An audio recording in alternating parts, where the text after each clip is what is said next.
Hello, everyone, and welcome to the book launch of From Sovereignty to Solidarity, Rethinking Human Migration by our very own Dr. Harald Bauder. I have applause here. Yes, applause. My name is Shireen Williams, and I'll be emceeing the night for this event. I am one of the many wonderful members of the Immigration and Settlement Studies Alumni Association members, and I was asked to MC, and I'm very grateful to be here and to represent the ISSAA, but I will be doing some shameless plugs tonight. So the first one is that the ISSAA does have their annual alumni networking event that would be held virtually this year on June 2nd of 2022. And it will be at 7 p.m. Eastern Standard Time. So please look out on our LinkedIn page, or you can even email us at issaa@ryerson.ca for more information. And we will be sending out an Eventbrite and registration links shortly.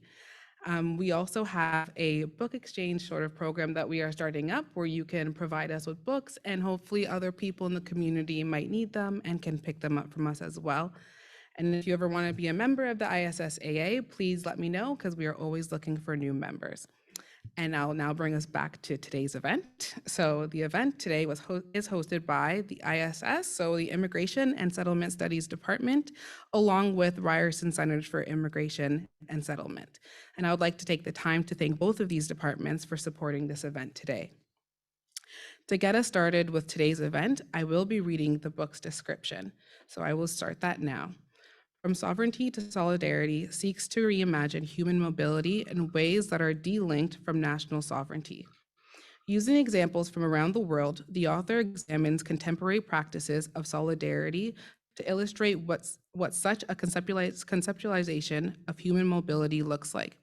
He suggests that urban and local scales, rather than the national scale, is a better way to frame human migration and belonging. The book ultimately proposes that solidarity, rather than sovereignty, offers an alternative approach to imagine how human mobility should and already does occur. This book will be relevant to upper-level undergraduate and graduate students in disciplines such as migration studies, urban studies, human and political geography, and refugee studies. It is also relevant to researchers, development workers, and human rights and environmental activists, and other intellectual practitioners. The book is in 3 parts. The first part is Sovereignty, which covers migration controls in the Westphalian era and enactment of sovereignty in the USA. Part 2 covers Solidarity, which is solidarity in the migration and refugee literature, migrant solidarities, and the politics of place. And the last and third part is Rethinking Migration and Belonging under urban migrant and refugee solidarity and solidarities within and beyond city limits. Today, we have with us 2 academics themselves who are here to make great commentaries on Harald's book today.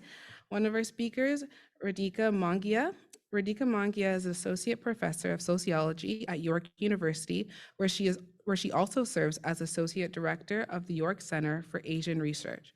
She is the author of Indian Migration and Empire, a Colonial Genealogy of Modern State, published with the Duke University Press.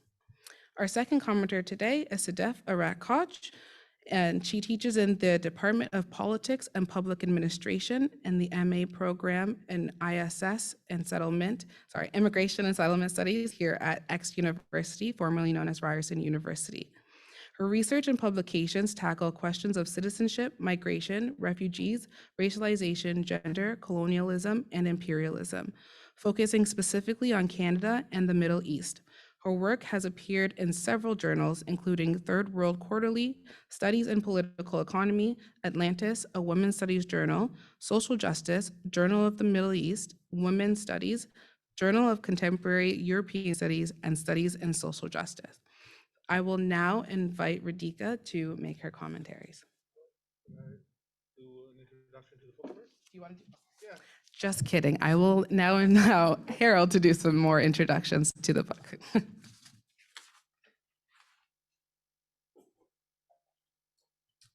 Well, thank you, Shireen. I do have a few comments just to give you a bit of an overview before we jump into the commentaries. It might be good for you, to the audience, to have a bit of an understanding of what the book is about. So that's what I'm doing in just 5 minutes or so. So the book was written during the pandemic. So some families have pandemic dogs. I have a pandemic book. Um, and I remember when the very first day when I started writing the book, in the morning I was reading the Toronto Star, and there was a really interesting op-ed, an opinion piece, and I started reading. That piece was about COVID and the pandemic and how we should handle as a society COVID, and I found it very interesting. And I'm just going to present a few quotes of what the author argued here. So, quote, the author said, "We can't retreat inside our borders, and tinkering at the edges of the current system is not enough. What we need is something new and transformative." So that sounded okay. This sounds really good. This is a great start to writing a book. Then he continued, and again, quote, "We need fewer borders, more cooperation, and increased connections. And then tackling today's global issues requires," quote again, a much greater deal of global cooperation, alignment, and solidarity." And then he wrote, "We need a new paradigm to pragmatically meet collective challenges." And finally, he said, "Cities have done an admirable job or work organizing internationally to address these challenges." And then I thought, this is exactly the kind of book that I'm going to write. And this is about the pandemic. And the pandemic does present an opportunity, I think, in a way to push the reset button in the way that we organize and rethink society. And throughout the pandemic, I think we have seen, as this author has pointed out, that national self-interests have really hurt all of us, and that nation states are failing to some degree to solve many of the problems, not only controlling the spread of COVID-19, but also failing us in terms of climate change, tackling pollution, global poverty, labor exploitation, and so forth. And I think that failure of the nation state applies specifically and especially to migration and the way that we're supposed to protect refugees and migrants. And that brings me to the book. I started out with the thesis that power has always controlled human mobility in more or less brutal ways, and that was so throughout history. When we think back, the research that I could uncover, nomadic hunter-gathering societies, people were not free to freely migrate. It was tightly controlled migration, who could leave the group and who couldn't leave the group. In the feudal systems in Europe and Asia, we know that migration was not free. Slavery has been a good example.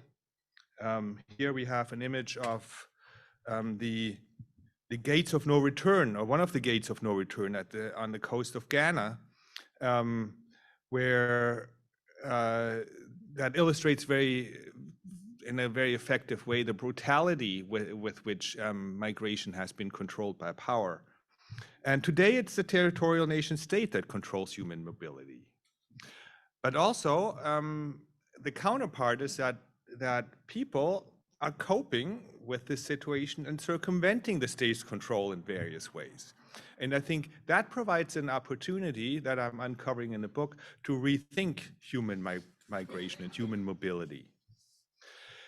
The book first offers a critique and then also tries to offer a solution.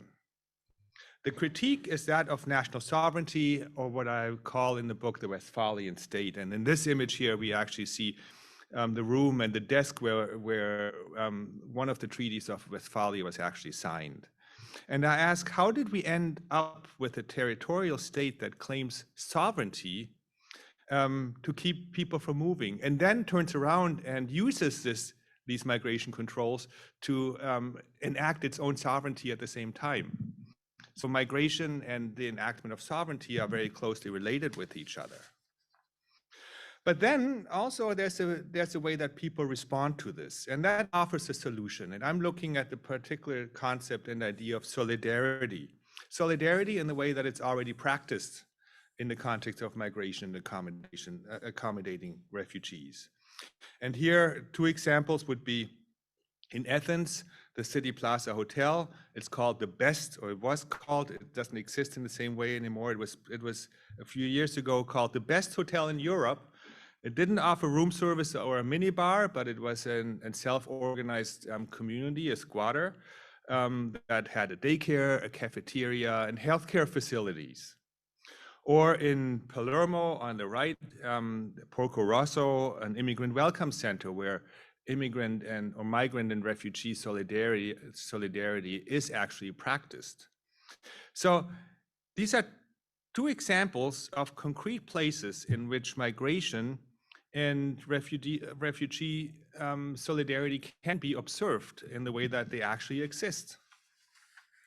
And then in the book, towards the end of the book, I zoom in on the idea of the city and the context of the city. Oh, these are the two images with the City Plaza and Porco Rosso. And I look at some of the cities and urban communities in different parts of the world that are practicing solidarity with migrants and refugees. And we can look at places in the US like the New York City, San Francisco, or Chicago, and to a degree also Toronto in Canada. In Europe, there are cities like Barcelona, Berlin, and Freiburg, which this image here illustrates. In Asia, there's a literature on Makassar in India and Indonesia that suggests there are elements that of a solidarity-sanctuary city.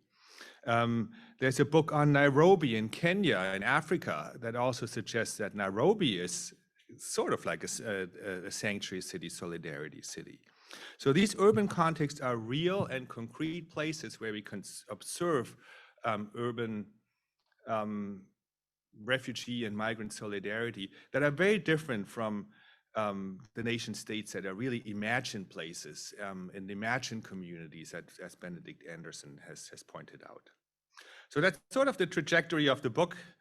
Just a bit of a teaser. I'm going to end here.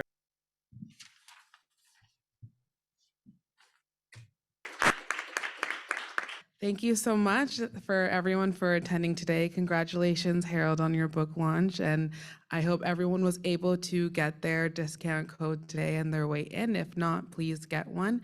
And we all encourage you to pick up this book. Obviously, it is a really enticing read, as the commenters have showed today. And I hope everyone enjoys it and enjoy the rest of your evening. Thank you.